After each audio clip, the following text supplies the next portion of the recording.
Hi, I'm Gia Mills, and I have been a celebrity makeup artist for the past 20 years. I've also founded a sweat-friendly cosmetics brand, Skin in Motion. I am fascinated by the power of makeup and also the deep, dark politics of beauty.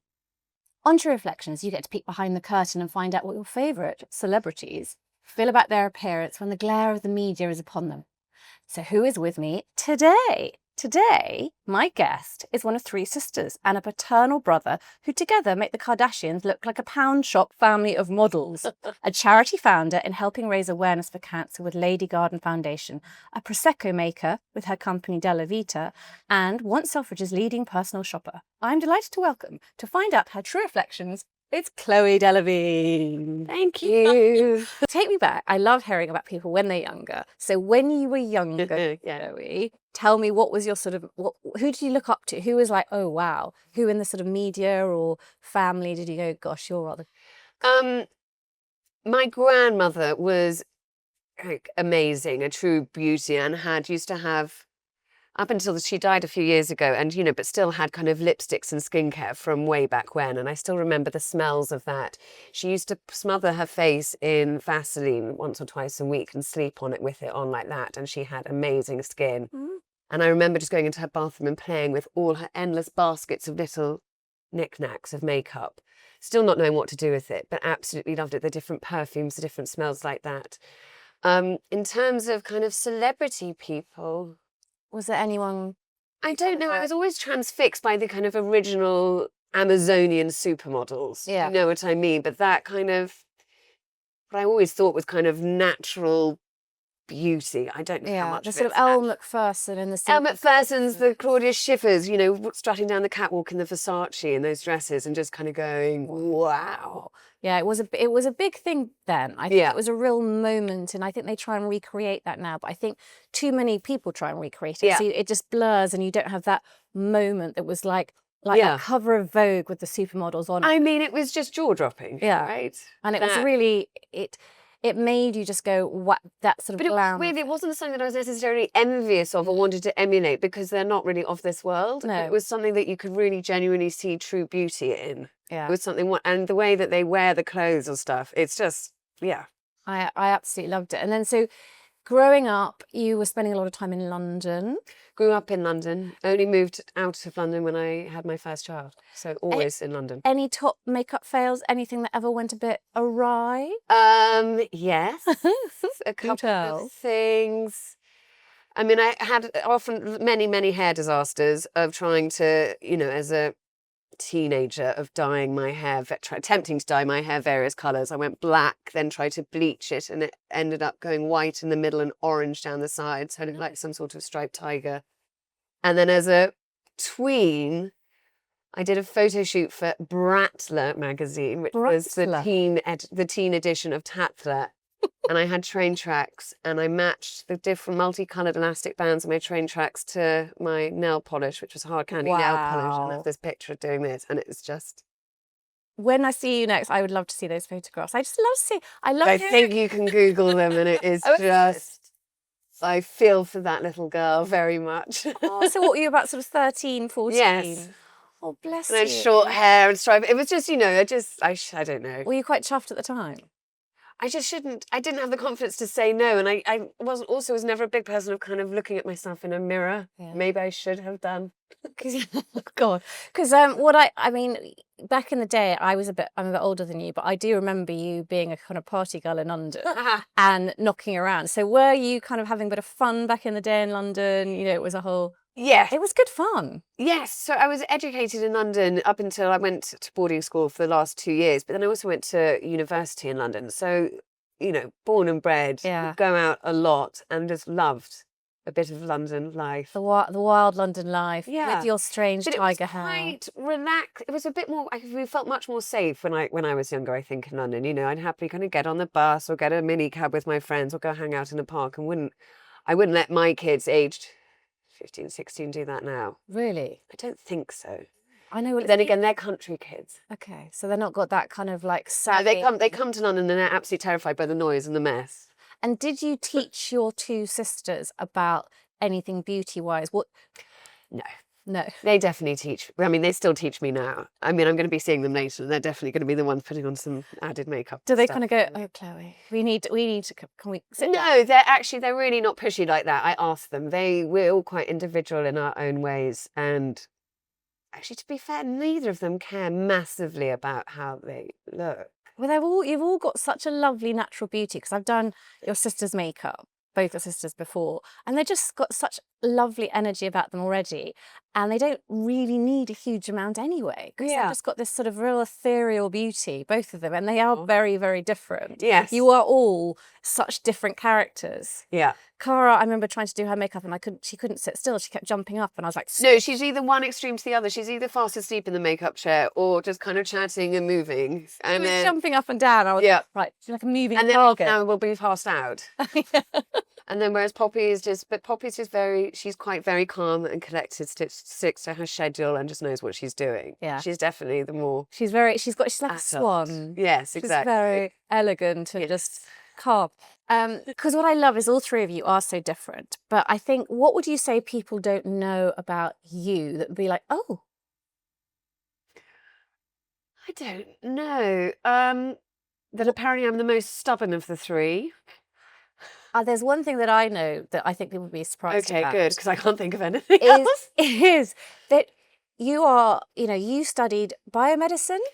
Biomedical science and tumour biology. You've studied to be a midwife. A midwife. I also did forensic biology. Forensic. I like to learn and I love science. I think that's amazing, because it's sort of... Which is a bit different to... You're very different in that sense to your sisters, and I love the fact you did that. And I remember years ago hearing that you would, I don't know, we've got a mutual friend, and from when we were very young, and I remember him telling me, and I was like, wow, good on her. I just love it, and it's something that I don't think people would necessarily think instantly that you did. And no. You're a good little brain box. And I love it. Yeah. Like, I really love it. Since for the past kind of 10 years, I've been a stay-at-home mum and kind of focusing on that. But my kids are both about to start secondary school. What would you think? Trying to work out what's next for me, and it's quite exciting. Come September, I don't know.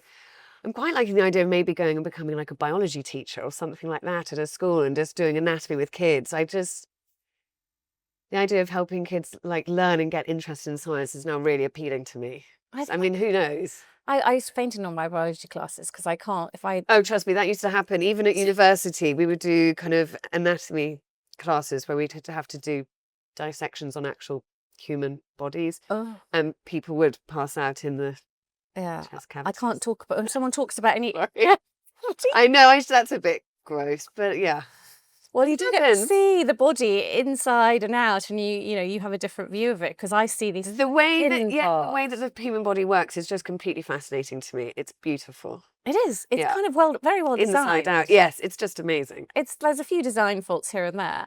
Yes. But generally, it's a beautiful, it's an amazing bit of kit. And I think another thing that I love that you do is you help set up Lady Garden, the cancer charity, the gynecological cancer charity.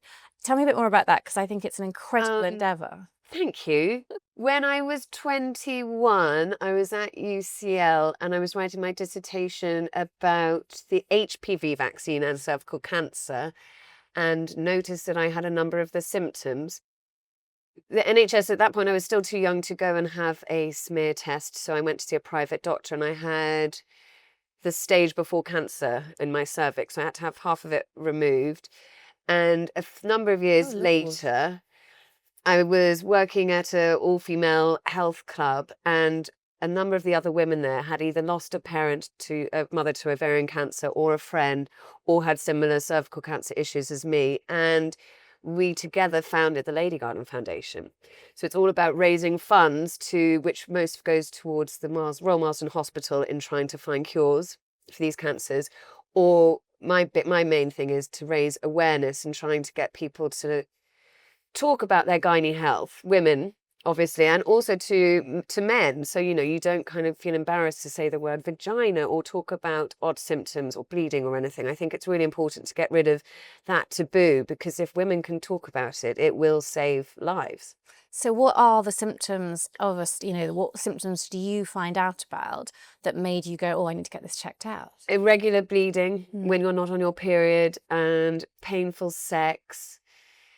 And just women, I think, tend to have a very good sense of when something's not quite right. They just need to learn to trust their bodies. And if they feel that, they should be able to go to a GP and express that and be listened to. Yeah.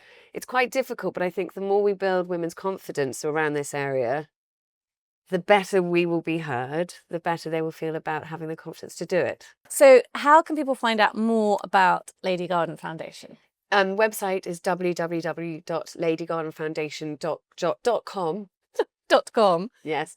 But also, and there you can find about lots of different links to about the symptoms, etc. But, you know, also the NHS websites have good information. A lot of the information is out there. Yeah, great. Okay, well, that's good to know. And also the other thing that people probably don't know about you, Yes. or they are starting to learn about you, and I love this bit. This is my favourite thing to talk about: booze. So you and your sisters, Yes. you have now. You launched this amazing Prosecco brand. Thank you.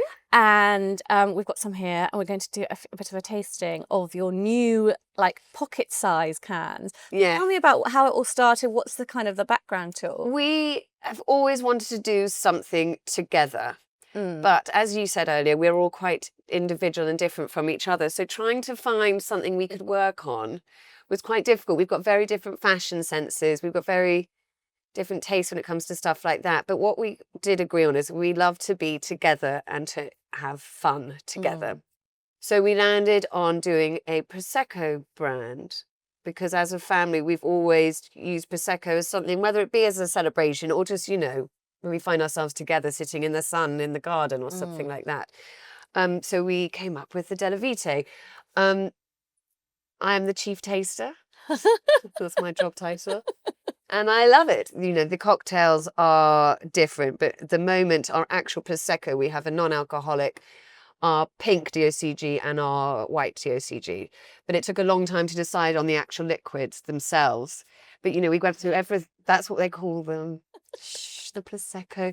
But, you know, we went through the decisions about everything, about how the bottles would be designed. At one point, we wanted to do a pink cork, but actually, if you want to make a proper Prosecco, there are certain rules and regulations you have to stick to.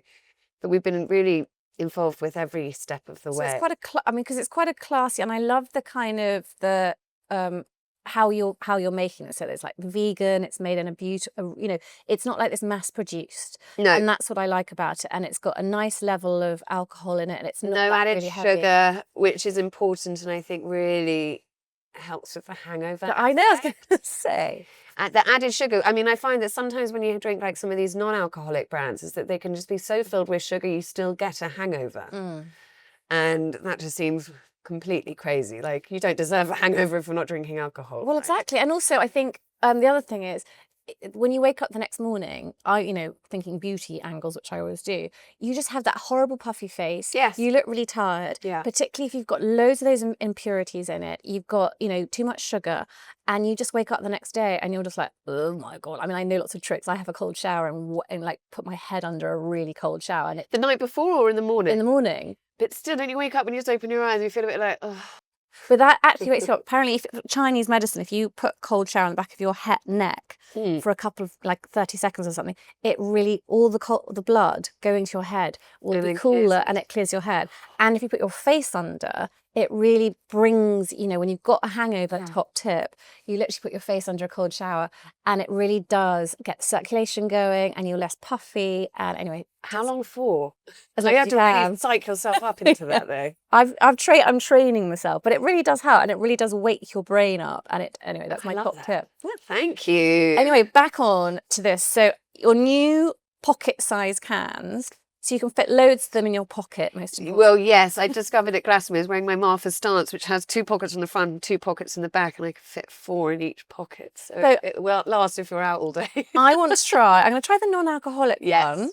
And I They're don't. not very cold, but yes. That's all right. If you can't see, if you're listening, then you should go and check out Delavita's website, or if you're watching on YouTube. But also, we also sell them at the moment on Amazon and future places. We're the top-selling Prosecco on Amazon, which is quite exciting. Oh, jolly good. Right, here we go. This is the... It's not cold, sorry. Yeah. Aperiti, as in it's got no alcohol. But it has a proper flavour to it. It doesn't taste like too sweet. Not too sweet, and also, but you want to still feel like you're drinking something special, like a cocktail, I've got some right? lipstick on it. I've got lipstick on my cab. That could be a funny little side thing. You have a little lipstick mark. We did that a long time ago for Valentine's Day one day. Poppy and I ended up kissing loads of bottles with lipsticks. Oh, that's good. Yeah. I like that. I like that. It's dry. It's not too sweet. It's got like a bitter. It's a bit like an Aperol taste to it, doesn't it? It's not. You could drink lots of that rather than having Pepsi, which is and Coke, which is too sweet. Yeah. But that's absolutely perfect. Yeah. I love it. So I've given you tips on how not to look hungover after you've drunk some of your wine. But so people can buy this on Amazon because it's a bestseller there. But anything else about these cans? Because I love the color. I just like the colours. They're pretty. No, but I think that makes a big difference. Do you know what I mean? Especially if you've got a drinks party, or I just think things that look nice. And the other good thing is anyone who's pregnant can drink this. Yes, exactly. While you're pregnant, why do you have to miss out on still having something special to drink? Because you probably need it. Because there's someone in your family who's been pregnant who might have just had a little baby. She's 2 months old. I'm very excited. When I leave here, I'm going to be going to see her, my little baby niece. Yes. And 2 months old. 2 months old. Just obsessively in love with her. Oh my God. It's amazing. It is kind of, we talked before that when she was pregnant, you were really excited. Are you very involved? Are you sort of, as much you're the first foster to have kids. Yes. Poppy now. And that was a decade ago. So there's quite a big gap. But actually it's quite sweet. It means that my kids are very much involved in helping look after the baby, which is a joy. She splits her time between London and the countryside. But, as soon as I drop my kids at school, I'm like driving just for a 5-minute sniff of her beautiful little head. Oh, and then driving back. And is Poppy now being able to go on the booze, or is she drinking the... She's very much in her baby bubble and isn't that interested in it yet. She just is going to think. So she's on the Aperitino. I love how it's like no secco and all those names. It just makes me laugh. Very clever. People have something I wouldn't be very good at, the kind of marketing and the puns. Yeah, I like the puns. It just makes me laugh when you're exactly. It gives you a giggle even more. So she's off the booze. And are you giving lots of advice and tips and help being an older sister? And I think when asked, I will offer advice rather than pushing it on people. I think mothers need to try and work out their own way, but just know that you're there to support rather than pushing your feelings on them. Well, I think it's just the cutest thing. And Cara must be loving having another little addition. I mean, it's amazing how new kind of members of the family really just bring you, not that we weren't always close, but to bring us all together. Also, what's been wonderful is this summer Cara spent a lot more time in the UK rather than LA, so we have all been together a lot more, and it's a joy. I think there's something beautiful about just spending that quality time with family. It doesn't need to be anything crazy or wild. It just normal time. It doesn't always have to be for a celebration or for a reason. Just spending a standard Wednesday afternoon together is such a treat. When, especially because my sisters do travel a lot or live in other sides of the world. So for me, it's my highlight. Well, it's just that really comfortable feeling, and it's just the normalness when you're with family, and it's just talking about normal stuff and things you learn about your family. Yeah. When you spend time with them, I didn't know you liked that weird spicy sauce, or I don't know, just weird stuff that you don't know that your family. The everyday stuff that you wouldn't necessarily call someone up and tell them. Yeah. And exactly. You just having that quality time and spending with them, and geographically, it's really important. So, I'm pleased you're having family time. Yes. And I think what I also love is you being a kind of a London girl. And the other day I was doing a lady who's going to be in the new Real Housewives of London. So it's coming in a few months, the Real Housewives of London. And would you ever have been in any of those sorts of shows?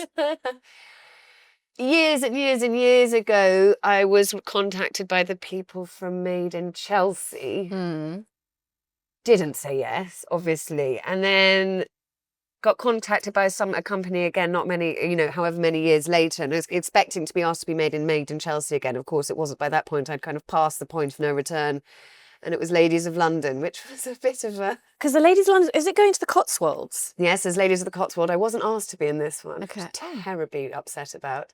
That's going to be coming out soon as well. Have they filmed it? Yes. Because I heard... We know people in it. We do it. Yeah. In the Cotswolds, I've going to heard watching rumours. it, definitely.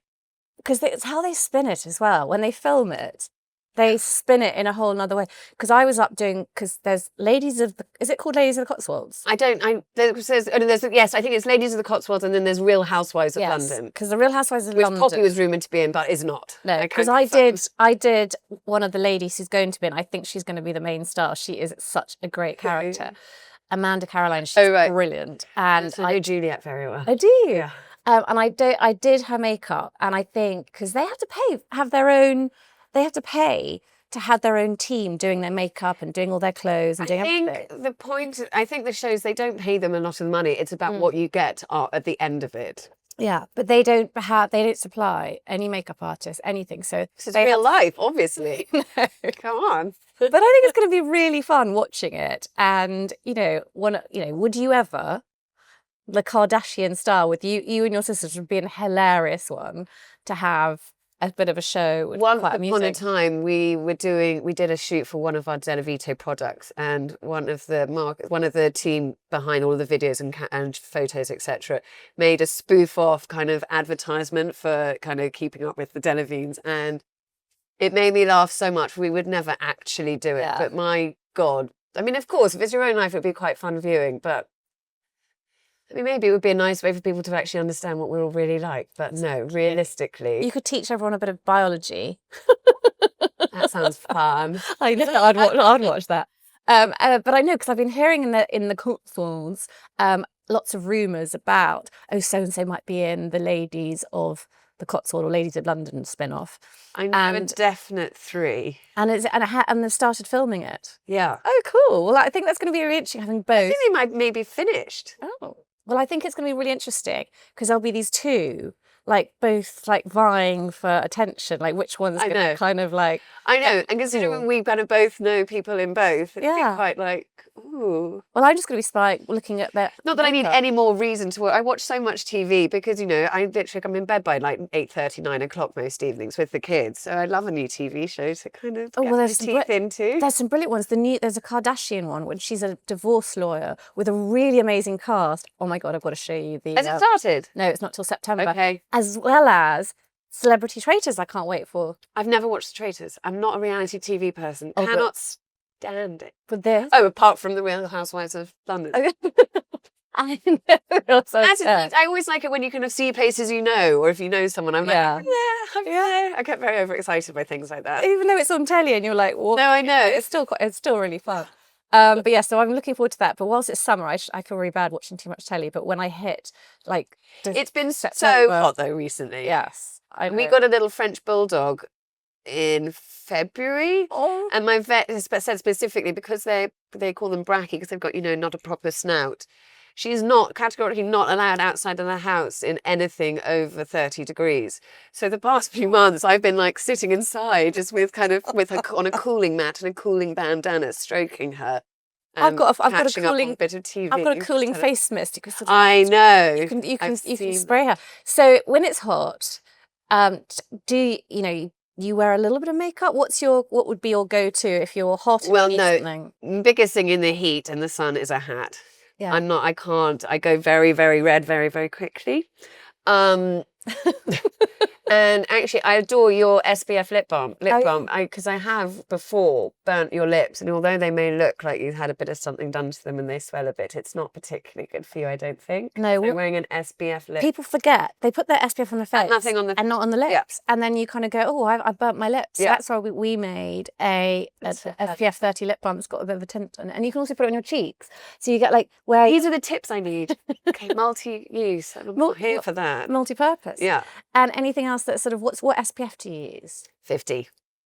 Any particular brands? Neutrogena at the moment. I also, BeautyPie has great kind of tinted moisturisers with SPF. I'm actually a big BeautyPie fan. They do like good tinted serums and stuff. As we just said, anything that's multi-purpose, I'm all here for. If it can shorten, have lots of use and shorten the time I have to do anything. Are you one of those kind of mums who's just got loads of stuff in her car that you can just grab? Yes. I feel very much seen. The middle thing is just kind of like a collection of stuff. I think most of mums do, because you've yes, just got your lip balms. Most of the time, don't even have a handbag because I just kind of have pockets full and bits of the car full. I've got to some point grow up and kind of get a handbag with like a section makeup bag and do that. I will one day. I absolutely hate carrying a handbag because I've spent so many years carrying a makeup bag around. I bet. And I'm like, if I can walk around with just my phone and keys, I'm so happy, because I just don't want to carry. I just like that sense of freedom. And my car has quite a lot of stuff in it as well, and so it's like all in that little sort of lift up thing. And I'm like, oh, what's in here? Yes, I know, digging around, a lot of some random keys. I don't know what they're for, but and maybe like a jelly bean or something. That's exactly what it's like. It's like a man drawer, but for women's. This one in your car. But it's very handy. Any tips you'd give other mums on like beauty things, anything that you're like, okay, new mums like your sister, if she did ask your advice, what would be your kind of like top tips? Any go-to products, sort of beauty-ish? I mean, even if it's like nicking your baby's body moisturiser on your face, kind of rush. Do you know what I do, which I still use, is the Willada. They did like a was it chamomile yellow, which I used to use on the babies all the time for moisturiser. The smell is insane. And then I kind of grew up from that into the what's it called, the skin food. Yeah, the green one. Yes, and it's a joy. As I've gotten older, my skin gets very dry, and I find that incredibly nourishing and moisturising. It's always winning awards, that one. Yeah, and then also for new mums in the heat is that Evian or any kind of water spray. Keep it in the fridge, and it's not only good, the misting one for you, but also for baby, and just kind of keeps you cool. Yeah, I always find if I'm doing someone on set, and at lunchtime, and the crew, I go up to people and I go, right, close your eyes. And I missed my spray, or historically I'd used any spray. Yeah. I used a face spray, and then I'd just hold their shoulders for a second and go, breathe. I mean, that's the best advice for any new mum you could possibly give them. Breathe. Right? Yeah. Just to be fair, you did that to me as I arrived today. But it is, and it's just that we forget to sometimes. I know, I forget to. We really need to. But I'm getting to my meditating at the moment and literally concentrating on my breathing, and it's literally changed my brain. It's quite extraordinary. But I think that thing halfway through the day, and it's not just the models need it, it's the start, the team. Yeah. It's putting it on, it's having that hydration on your face, that sensation. And it's just going, now breathe. Yeah. And then just hold that for a second. And then there's a sort of, I don't know what happens, it's something lovely happens. Doesn't it like relax your vagus nerve, and that in itself just resets, and then it allows you to, your parasympathetic nervous system, and just reduces the flood of cortisol, the enemy to our older brains that don't like stress. Oh yeah, don't like you cortisol. Don't like cortisol. No. Well, thank you so much for coming in. Thank you. I love seeing you, and it's good to have a good old natter. I know. And what I was worried about. A massive thank you to Chloe Delevingne. You can get her Della Vita Prosecco in shops now, as well as the new Spritzer pocket-sized cans. You can find out more about Lady Garden Foundation at ladygardenfoundation.com. That is it for another episode of True Reflections with me, Gia Mills. If you enjoyed today's episode, please subscribe where you are watching or listening, and you can find me across your social media by searching at True Reflections Podcast.